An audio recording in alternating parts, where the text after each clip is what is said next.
Welcome to Season 2 of It Takes a Family, a podcast that helps take parenting from desperation to hope. I'm one of your hosts, Andy. And I'm your co-host, Kelly. Once a week, we'll highlight experts and other parents like you who have been in the trenches of parenting, bringing hard lessons learned and insights on how to navigate even the most difficult of family circumstances. This season, we're tackling the Gen Z mental health crisis head on, using groundbreaking research from the Barna Group and Dr. Stephanie Shackelford. Yes, and we've broken the season down into 6 vital themes, everything from navigating technology to caring for our own health as parents. We're splitting each topic into 2 parts. In part 1, we look at the data with Dr. Shackelford, and in part 2, we bring in a guest to show us ideas of how to implement these in our homes and lives. So today's episode is a part 2. It's a part 2 regarding supporting the guardians and how do we, that part of helping Gen Z and their mental health is the parents themselves being stronger. Yes, and just helping us all experience more connectedness. Yes. So for y'all that are just tuning in for the first time, Phillip Costa has been with us before from season 1. Mm-hmm. You were in high demand, I'll just say, to come back and share some more with us. But Phillip has been a counselor here at the ranch for 10 years. And he was with us in season 1 talking about family dynamics and what doesn't get healed gets transferred, and some other really great one-liners that came out of that episode that were incredible. So anyways, really want to encourage our listeners to go back and listen or re-listen to that episode. It was super timely and helpful, especially as we're talking about the topic today. Yes, Phillip, we're glad you're back. Yes. Glad to be back. It's really wonderful to have you. Yes. 10 years at Eagle Ranch. Did you start when you were 11? Yes. I mean, Doogie Howser. yeah, okay, I got it. Yeah. Genius. He's been ahead of his time since the very beginning. All right, so we want to start with just kind of a warm-up question a little bit. I'd love to hear something. We asked Stephanie the same question. What's something your parents did that you have continued with your children today? We would go on family trips.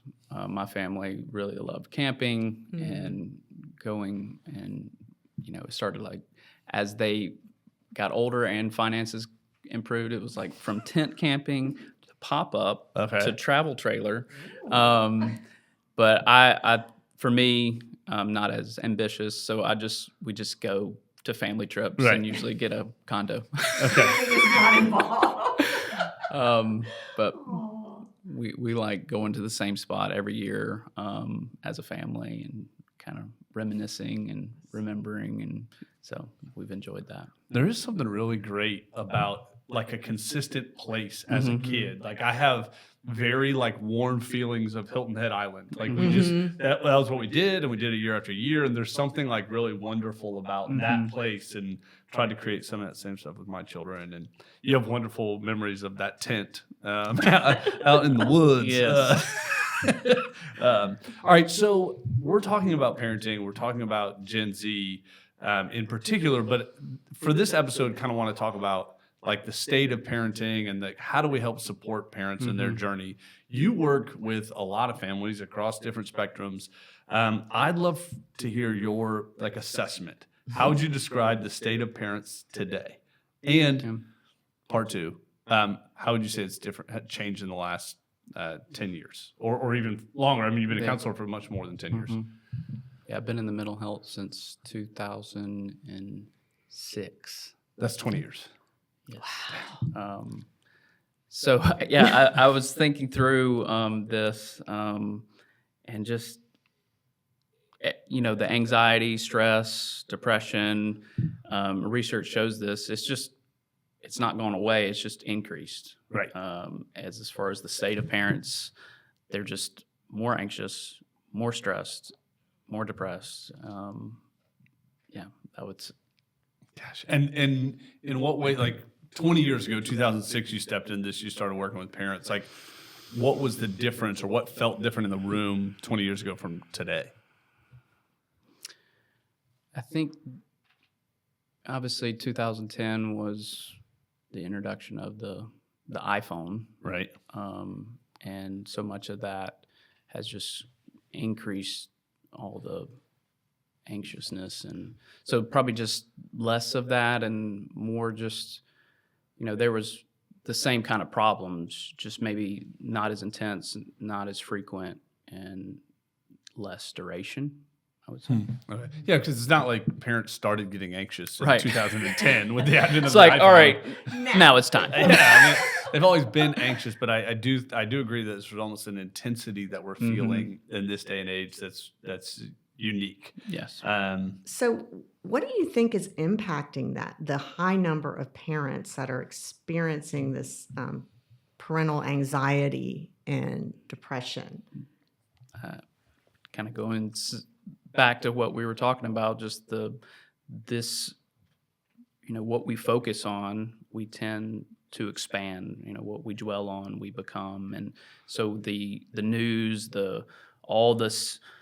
Dr. Google, I'm going to assess my kid and figure out what's wrong. And you look and there's all a little doomsday scrolling and everything that you could imagine, you could find so quickly. And I think it really has, not to get too spiritual, but it goes back to the two trees, the knowledge of good and evil and the tree of life. We're consuming a lot of knowledge of good and evil, and we're disciples of the internet. And so I think that we're having effects, and it's not the fruit of the Spirit. Disciples of the internet is a great term that I am stealing right now. He's got some zingers for us.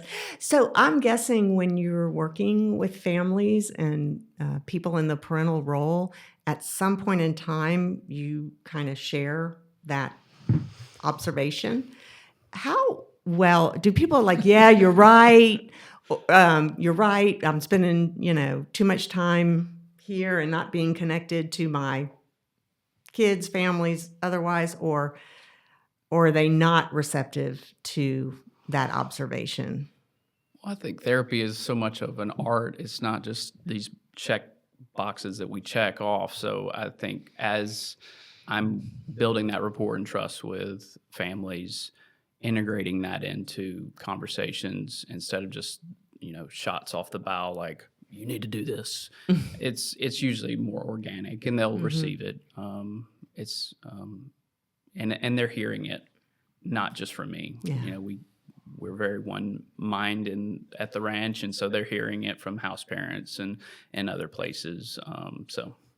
So if you're a parent who's struggling and having a hard time, or just a parent, period, there's this giving out that comes with parenting. There's this sort of constant, this kid needs this and this kid needs this.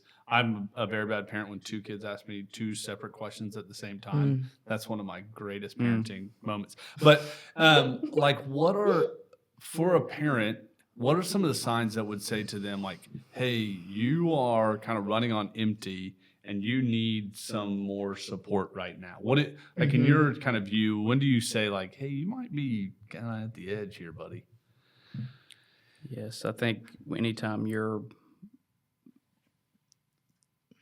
taking that tyrant of the urgent and to use your point of asking two questions at once and you feeling this sense, I have to, and this more driving force of I have to perform, I have to do all this.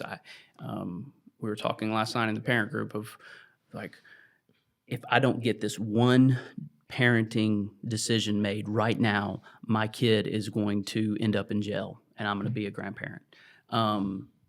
Or they're going to be in jail and I'll be a grandparent. So it's just this catastrophic kind of thinking, all or nothing thinking. Instead of being in the present. You can't be in the present and be anxious at the same time. So learning to take those steps, breathe, slow down. Yeah. And then respond.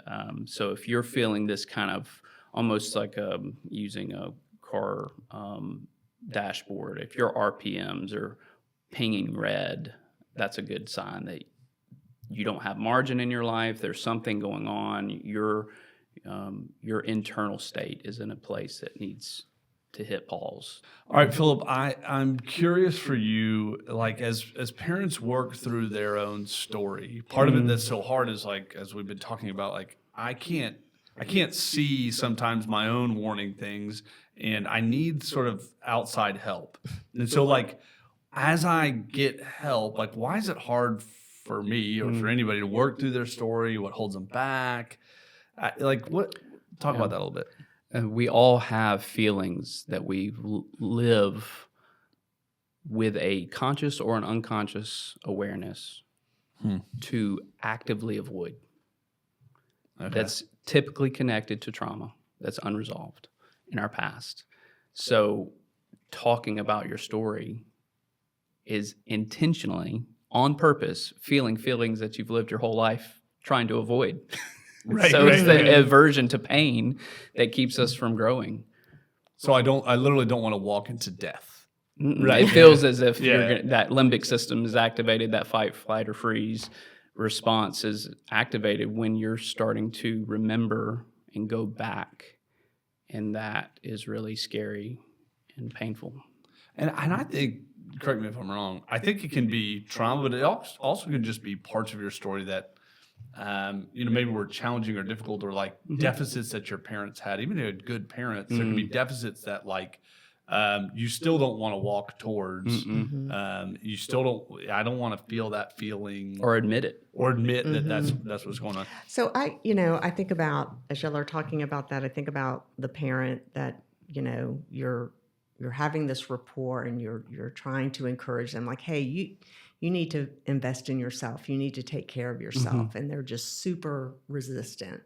Like, what's underneath that super, and maybe it's not one answer fits all, but what are some of the most common reasons that people think, I can't stop and take care? Especially, I think about single parents. Oh my gosh, it's hard enough in a 2-parent home. Yes.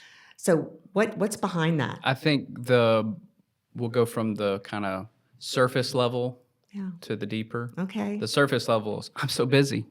I mean, who's going to make dinner? I got our carpool to go to. I got stuff to get done.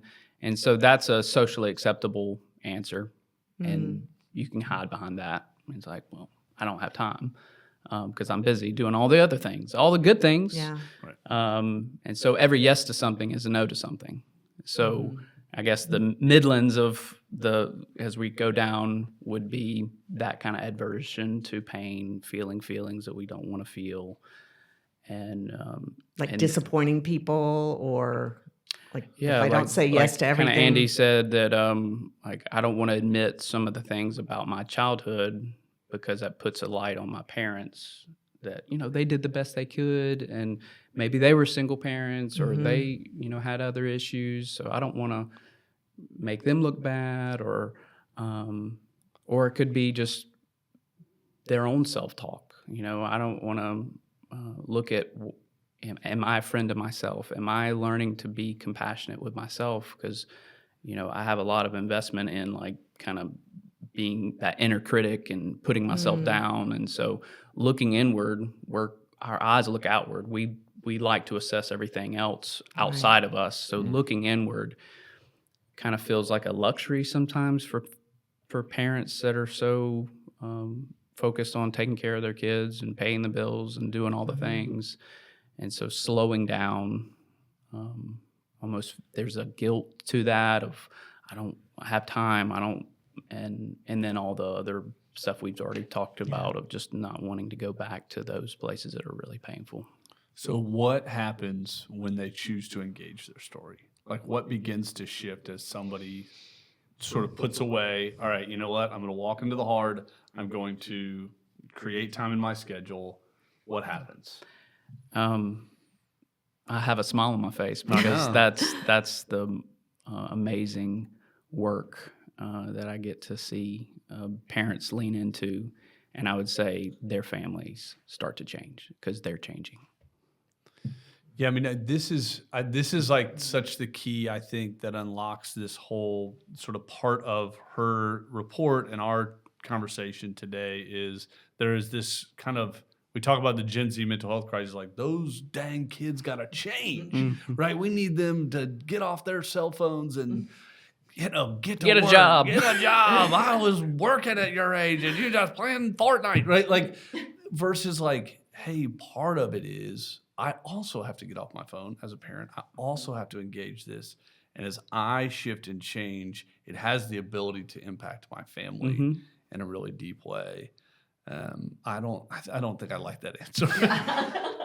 I think I'm coming to the reality that that's not great.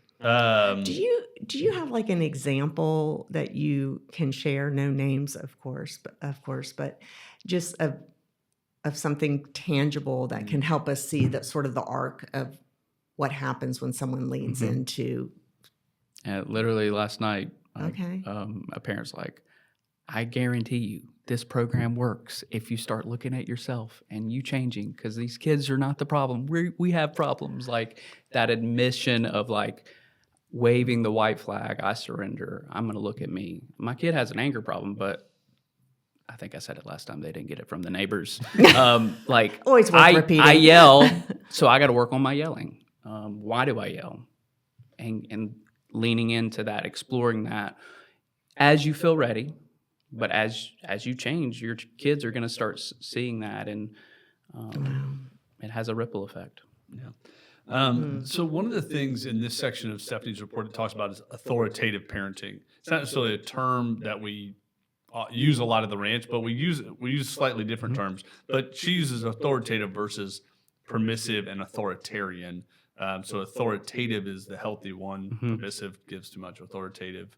Authoritarian. Yes, screams. Authoritarian. Yeah, I'm sorry. Authoritative is a good one. So how do you help parents strike a balance of, we use the term nurture and structure in their parenting, and how does this help? So talk a little bit about kind of that nurture and structure that we try and help parents with at Eagle Range. I guess, again, it's the inside-out work instead of just giving information. Like, you need to do that. It's a good thing. It's like as they become more loving and nurturing and have structure and boundaries in their own souls, it's going to exude. Jesus talked about that. Out of the overflow of the heart, the mouth speaks. So it's the inside-out work. So it's like almost giving more grace to yourself. Exactly. Allows you to be more grace-filled. Saying no to things that maybe are good things, so you can say yes to the better things.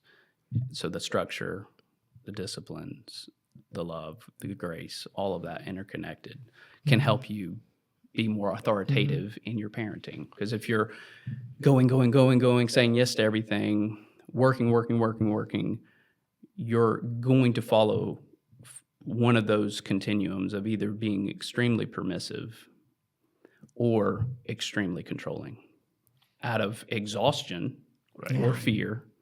Right. So let's take, for example, permissive parents. Let's go on that side of it. Like, you got a parent who walks in who admits, I'm permissive. I give in to the kids too much. I don't want to hurt their feelings. What's like step one for the permissive parent of like, hey, try this today? Well, I would say the temptation is to give them tools, to give them tips. Right. Do these 5 steps, and you too can have authoritative parenting. But really, tell us the book will I sell, know, right? But it's slowing off the down and getting compassionately curious. Why are you passive in your parenting? Why are you permissive? What is that? You just said, I don't want my kids to be unhappy or upset them. Let's talk about that. So foundational is your story. Because if you build, Kurt Thompson talked about this, of if you try to give parents the tools, the tips, it's like building a house on a shaky foundation. You can have all the beautiful walls and everything, but if you don't have the foundation of your story, it's going to fall. Or they'll say, it's not working, I've tried your stuff, and usually you're putting those tools in a format that's either permissive, like I do it a little bit and then give up, or I parent from a place of controlling, authoritarian parenting, of making my kids behave. Right. So when you say that foundation, in your mind as a parent who wants to be a better parent, what's the foundation? What foundation do you want us to have? I think a growing awareness of your story and how you were parented and how that impacts your parenting, and the ability not just to share your story with the counselor, but with your spouse, with the community, with a parent group, to be able to talk through it, to be able to share, these are my triggers, these are why they're my triggers. And because once you do that, you're unraveling a lot of things that are under the surface and unaware. So you're bringing awareness to it, so you have some agency.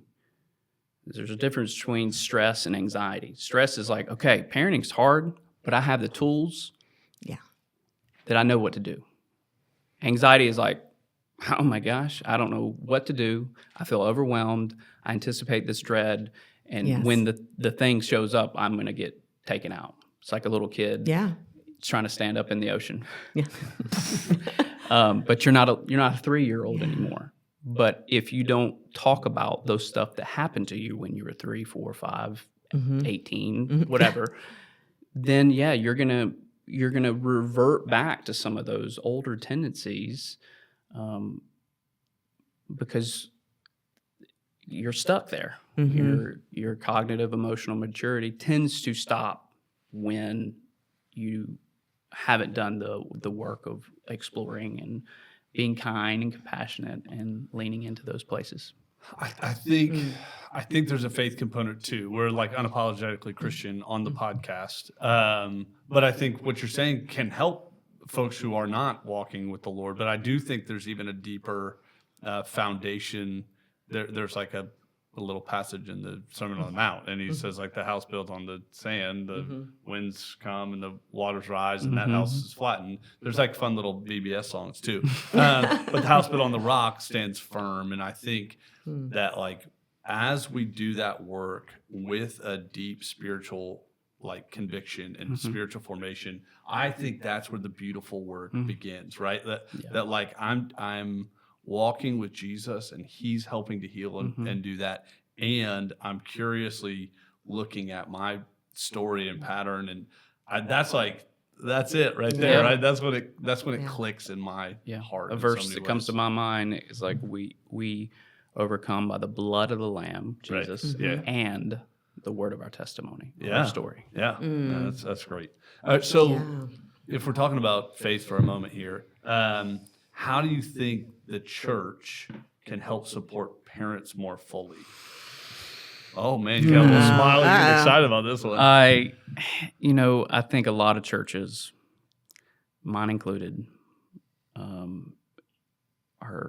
their hearts are for the family. Their hearts are for parents. They're not trying to burden parents and add more load. They're trying to help. I think a lot of it has to do with the earlier question of, every yes to something is a no to something. The support is available. Are you creating space to receive it? Gotcha. And yes, could they do more and provide more programming and more things? Maybe. But it's like, I don't think the answer is more. I think the answer is the parents taking advantage of what's there. I remember hosting like a parent training as a youth pastor. It was probably 15 years ago. And we had like a decent little crowd of parents. And I remember looking out at them and I thought, these are the parents who don't need it. These are all our best parents. Like, I would have asked you to be on the panel. And they were all like, oh, this was so helpful. I was like, no, we needed all the parents who didn't show up today because you guys are fine. You guys are doing good. So, I mean, that is a challenge. Yeah. And so, Phillip, what you're referring to is like most churches offer like small groups to get engaged in, or they offer youth ministry for your youth to go to weekly. So you're saying to actually do those things. Make time. And say no maybe to some other things that, And I think there's a shift happening in student ministry that I like. Maybe it's just the places that I'm seeing it, but there is a shift to an understanding of like student ministry is bigger than just games and fun for kids. Like the spiritual Yeah. formation of teens is really important, and how do we engage their parents? I remember somebody saying that to me when I first started youth ministry. It's really more about the parents than the kids, and I was like, all we do is kid stuff. Like, what are you talking about? But I see a little bit of a shift in the church right now that's really positive around, hey, we want to help parents. And to your point, you gotta go. Like you gotta not do one thing and go to this other thing. And that's hard because we're busy and there's a lot of things. All right, so there are some parents who may be listening to this or that you're spending time with who feel like, I'm doing this work. Like I have stepped into this. I've gone to counseling. I've read these 7 books, and my child is still acting bad. They're still rebelling. Like, Phillip, help! Like, and sometimes the tears are coming down their face, and whatever. Like, what have you said, or would you say to the parent who's like, I really am trying. I'm compassionately curious. I'm doing the things, Phillip, and it's not working. I would say, I see you, I hear you, and you're not alone. I would say, just take a breath and think about the best parent that ever existed and still exists, God. Right. His children rebelled. He did everything right. That's pretty good. So stay with it. Stay with it. I love the quote that we have here at the ranch: be faithful in the process and abandon all outcomes to God. And so much of parenting is in process. It's not the final result. Like, look, it's messy. It's hard. I read sometimes in like the Old Testament, the Israelites, like they get released from Egypt, and like I'm like, well, I would be so grateful for so long. Like 3 days later, they're grumbling. And I'm like, those stupid Israelites. And then I like kind of look in the mirror and I'm like, ooh, it might be me too. Right? This idea that yes, but it's hard. It's hard to stick in it. It's hard to abandon all outcomes and be faithful in the process. And so I think even having someone, we've talked about community a lot in this season, and we will, like this idea that it's so important to have people around you who also can, in those moments, hold your hand and say, we're in this together. It's going to be hard, and let's keep walking. And so I'm thankful, Phillip, for the way that you do that to other parents. You give parents a space to be real and honest and authentic with themselves, and to say, I really screwed up my parenting this weekend, and then you give them a chance to step into their story. And so thank you for the way that you do that for others. Thank you for the way that you do that in my life. You're my friend. And I'm thankful that you came here today. Thanks for having me. Yeah, I just appreciate you have such you ooze with compassion and grace, and it's just a really beautiful thing, and it makes me want to be more compassionate and more graceful. And I think what I'm realizing is I have to give that to myself first before you can give it out. So. Well, in this compliment fest, I think you did a really nice job, Kelly. Well, thank you. I received that. You have really nice grace here for your family and for yourself. And and I do want to thank you, Andy. And I do want to thank. Did you have anything you wanted to say to me? Well, no, because I was actually, since you forgot to pray when we started, I wanted to thank Phillip for like, hey, maybe we should pray before we start, So I'm just thinking it takes all of us, like. Yeah. All right. Well, that's it. Thank you. Thank you to everyone who tuned in today. Whether you're feeling the weight of the digital world or just trying to build a thicker community for your kids, we hope this episode and Phillip Costa gave you a sense of hope. Yes. And just I want everyone to remember this is a 2-part conversation. So we just heard some really practical thoughts and ideas and maybe ways to look at things a little differently. And I want everyone to tune in next week to learn more about tackling the Gen Z mental health crisis with our talks with Dr. Shackelford. If you enjoyed this episode, please leave a review on Apple or Spotify. It's the best way to help other parents find this community. And always connect with us on Facebook and Instagram. We want to hear how you are implementing some of these ideas in your own family and in your own life. Phillip, thank you again. Thank you for Yes. listening. Have a wonderful week.